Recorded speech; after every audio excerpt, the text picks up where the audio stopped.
In this video, I'm going to show you how to export data from Tradingview to Excel. I'll just go ahead, open up the Tradingview app or the browser. Just make sure you have the premium plan. In my case, I don't have it.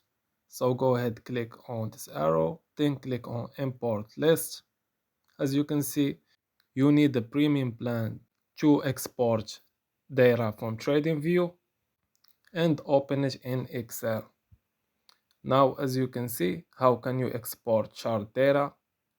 As I have shown you before, you can click on the arrow, then click on export chart data, and now you can go ahead export it to a CSV file. That way, when you have it downloaded, you can click on it and open it on Excel without any problems. So this was a quick and easy process video. Like I said, just make sure you're on the premium plan.